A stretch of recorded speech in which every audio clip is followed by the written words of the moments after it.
Halo Sobat Semnas, apa kabar semuanya? Semoga semuanya dalam keadaan sehat selalu. Dan kali ini bersama saya, Nanda Davega, yang akan ngobrol-ngobrol santai dengan PT Integrity Asia. Dan bersama saya di sini sudah ada wanita yang luar biasa, berpengalaman sebagai HR selama 15 tahun. Boleh tepuk tangan dulu untuk Mbak Nancy Desiandi di sini. Beliau ini adalah lulusan S1 Ekonomi di Universitas Trisakti, betul ya? Betul.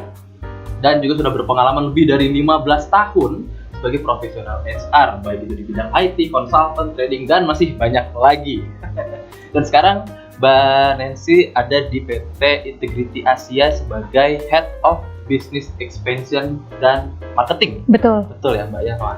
Boleh diceritain sedikit Mbak tentang apa sih sebenarnya PT Integrity Asia itu? Ya, baik Mas Nanda. Jadi lebih tepatnya untuk entiti kami adalah di PT Integrity Indonesia. Kami adalah perusahaan yang bergerak di manajemen risiko dan telah berdiri sejak tahun 2001, di mana servis kami fokus di untuk tindakan pencegahan, deteksi dan investigasi.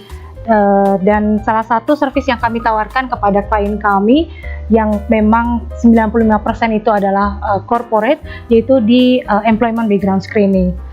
Mas Anda tahu nggak apa itu employment background screening? Employment background screening layar, background belakang, employment karyawan. Ya, mungkin betul. latar belakang karyawan. Iya, betul. Apa ya? Memeriksa latar belakang karyawan atau mungkin calon karyawan. Betul. Jadi employment background screening adalah proses pengecekan latar belakang calon karyawan sebelum proses hiring. Jadi ini Mas Tanda sebentar lagi pasti akan lulus kuliah. Kita doain sama-sama ya. Amin. Dan ya betul. Nah pada saat Mas Tanda mulai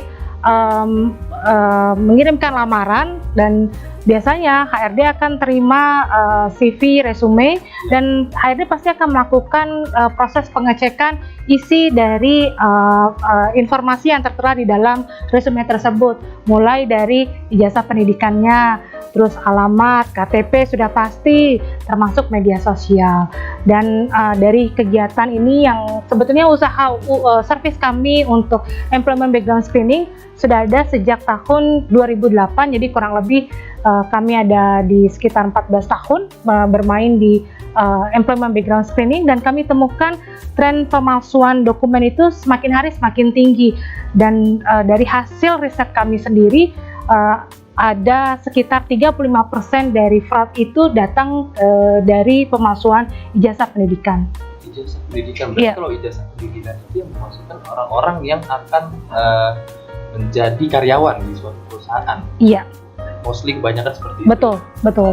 Seperti yang tadi Mbak bilang, 95% adalah corporate ya. Betul. Jadi mitra. Betul. Kan 35% kecurangan itu apakah semuanya kebanyakan ijazah pendidikan, atau ada hal-hal lain juga? Iya, ada banyak sebetulnya yang dipalsukan oleh calon karyawan. Tadi yang pertama tertinggi adalah di ijazah pendidikan, yang kedua ada di surat paklaring atau surat keterangan kerja gitu ya. Yang ketiga ada track record yang ditemukan finding, contohnya misalnya nama ditemukan di criminal record, itu berarti menjadi red flag sebetulnya, dan ada hal lainnya. Nah khususnya untuk pemalsuan yang di ijazah pendidikan, biasanya kami temukan ada dua bagian besar. Yang pertama adalah tampering dokumen, berarti sebetulnya betul bahwa calon karyawan adalah lulusan dari universitas tersebut, tapi yang bersangkutan melakukan tampering di dalam dokumen. Misalnya sebetulnya IPK-nya hanya di angka 2,5 tapi dia ganti menjadi 3,5, atau tahun lulusan yang diganti gitu ya. Jadi ada IPK yang biasanya diganti gitu ya informasinya. Berikutnya juga adalah tahun kelulusan, bahkan kadang ada juga SKL, surat keterangan lulus, yang dipalsukan oleh calon karyawan gitu. Mungkin tujuannya adalah untuk cepat mendapatkan pekerjaan. Jadi sebenarnya kalau SKL itu dia sebenarnya belum ada SKL, iya, tapi dia bikin itu yang palsu dan dia serahkan ke perusahaan. Betul. Dan Kalau misalnya kalau tadi yang apa yang dimanipulasi itu tadi sebut Berarti tampering, dokumen tampering. Ya. itu juga bisa dicek Iya. sama dengan oleh integrity. Betul, betul.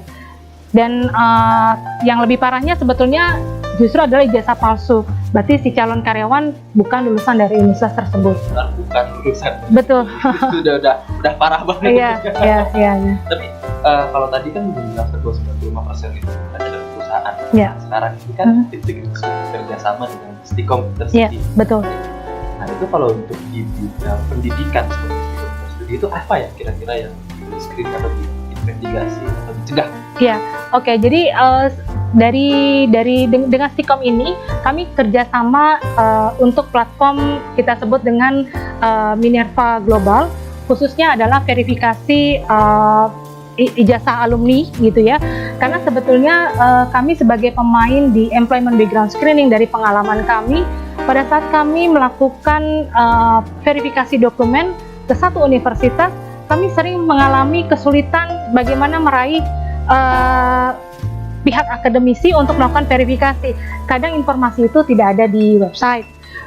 Terus apalagi pada saat pandemi ini susah sekali gitu, ditelepon untuk melakukan verifikasi, mungkin karena ada rotasi WFH, WFO, atau dokumen yang tidak tersimpan dengan baik gitu ya, khususnya untuk lulusan tahun lama gitu. Iya. Mungkin masih hard copy gitu. Betul gitu ya.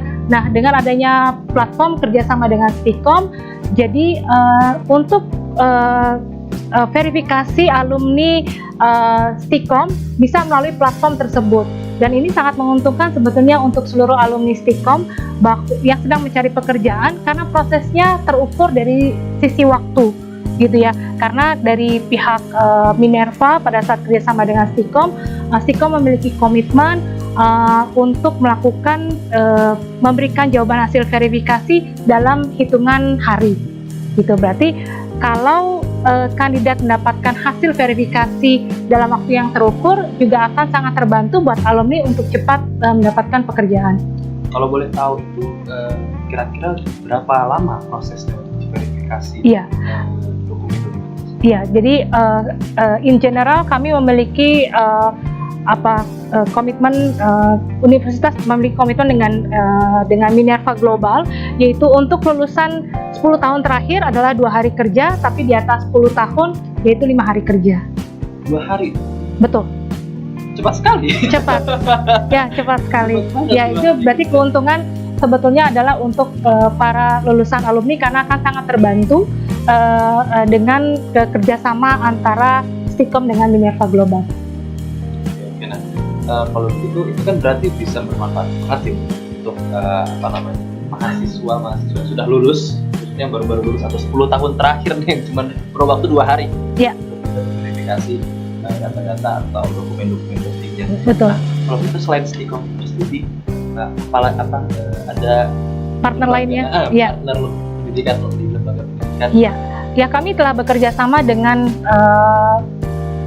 lumayan banyak universitas baik negeri maupun swasta di Indonesia, plus dengan yang ada di luar Indonesia, karena memang sebetulnya cakupan dari Integrity Asia, kami memang beroperasi di 3 negara, yaitu Indonesia, Malaysia, dan Thailand. Ya. Indonesia, Malaysia, dan Thailand. Betul. Betul. Asia dan Indonesia adalah yang di Indonesia. Iya, betul. Iya. Nah, tapi kan tadi membahas tentang edukasi, juga profesi. Nah, selain itu ada lagi. Oke, jadi sebetulnya Minerva platform ini kami melakukan verifikasi untuk tiga hal. Yang pertama adalah untuk Minerva Education, berarti melakukan verifikasi. Platform ini dipakai untuk verifikasi ijazah pendidikan. Ya, baik. Yang kedua adalah Employment Verification, berarti kami melakukan verifikasi untuk surat keterangan kerja, Paklaring, berarti partner kami adalah pihak korporasi.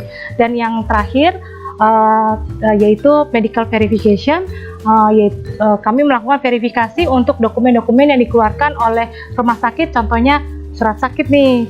Nah, karena sering sekali terjadi juga pemalsuan dalam dokumen surat sakit. Oke. Pernah nggak Mas Nanda Oke. memasukkan surat sakit untuk izin? Alhamdulillah enggak. Oke, Jujur nggak pernah, sumpah. Saya nggak pernah melakukan itu karena kebetulan kuliah langsungnya cuma 1,5 tahun, 3 semester doang. Gitu. Oke, baik. Misalnya pandemi Bagus. menyerang gitu. Tapi kebetulan kayaknya saya bukan beberapa orang yang menjual jasa tersebut. Berarti kalau medical itu kan bekerja samanya dengan Rumah sakit, klinik ya. Betul. Itu kira-kira bisa nggak kalau itu untuk ke perusahaan atau corporate aja atau bisa ke kampus juga? Kalau misalnya kampus pengen mau ngecek ini surat sakitnya benar Tentu saja, ya, pasti bisa, pasti bisa. Bahkan untuk Minerva Education, sebetulnya kami cukup sering mendapatkan permintaan verifikasi justru dari alumninya sendiri. Jadi biasanya memang apalagi kalau mahasiswa atau individu ingin melanjutkan jenjang ke yang lebih tinggi, tapi yang ada di luar negeri. Biasanya universitas di luar negeri dia memerlukan sertifikat bahwa memang telah dilakukan verifikasi oleh pihak ketiga untuk keaslian ijazah S1-nya misalnya. Berarti kami sering mendapatkan klien kami justru dari individu di mana sebetulnya yang dia verifikasi adalah ijazahnya sendiri.